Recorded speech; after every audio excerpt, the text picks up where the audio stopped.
Hey, it's Mark here, and welcome to the next edition of the Employee Survival Guide, where I tell you, as always, what your employer does definitely not want you to know about, and a lot more. Hey, it's Mark, and welcome back to the next edition of the Employee Survival Guide. Today, I'm doing something different. I'm going to make a promise to you. As you know from listening to these episodes, or you're new to the podcast, my intention is to share information with you about work, your job, and your company that your employer does not want you to know about, and a lot more, as I usually say. I do have a promise to make with you as a listener, which I will discuss in a moment. I've spent my entire legal career of nearly 30 years as a disruptor. I like to call out the obvious BS at work and confront employer bad behavior.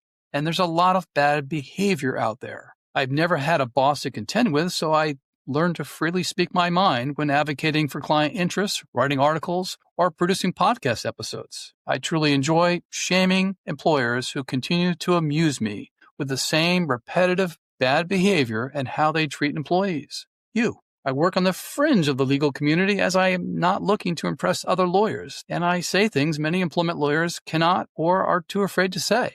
Your relationship with your employer is truly dysfunctional and very different from your personal relationships, and I think you know what I'm talking about. You assume the role of a child and in your work life, and your employer is your parent. You work under a dictatorship in this private government that I call employers, and you really have no voice about whether you have job security or upward mobility. You have no control over whether you experience job discrimination during your career. I'm also an employer, but I walk a very, very different path not taken by any employer. I believe in trust, loyalty among employees. Does that sound like a novel idea? I believe in equal opportunity and merit-based performance, of course. I believe in employment contracts and termination only for cause. Only one state in the country actually does this. But as you know, I do not believe in the employment at will rule because I find it is discriminatory and used in a discriminatory way. But you already know this about me because you've listened to the last 150 episodes. I promise, sound like a politician, to continue to be a disruptor in the field of work with this podcast. This podcast is financially supported by myself, and I will never, ever advertise, no matter what. I'm not kidding.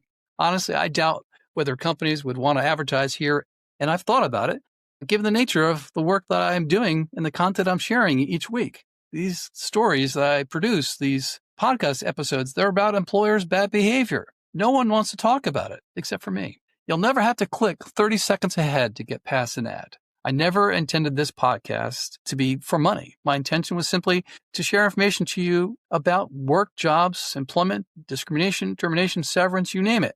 The show is raw in production because it's only me behind the wheel. I make no qualms about it. You can see behind me. It's just a podcast booth. It's pretty basic. I'm not trying to impress you with a snazzy production. But I do use AI to help me when it can do a better job than I can. That's why I use those AI in the case discussions. The podcast is free because employers spend a lot of time and money to prevent you from seeing the true pictures of things about work.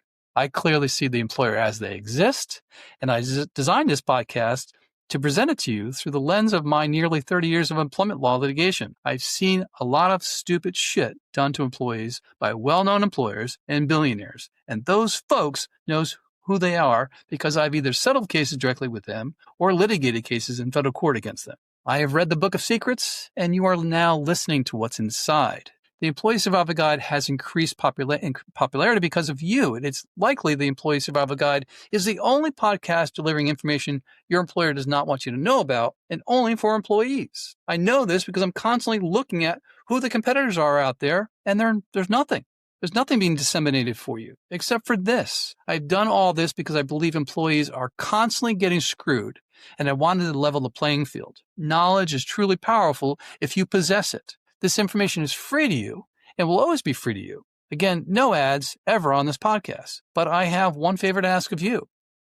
Yeah, it's a call to action. If you believe in what I'm doing here on this podcast, leave a review on Apple and Spotify. Like me on YouTube. Yes, I do video because you all want me to. Most importantly, tell a friend about the Employee Survival Guide. This is a fellowship of like-minded people, and as I say in our law firm website, we're in this together. Thank you for listening. As always, have a great week. If you like the Employee Survival Guide, I'd really encourage you to leave a review. We try really hard to produce information to you that's informative, that's timely, that you can actually use and solve problems on your own and at your employment.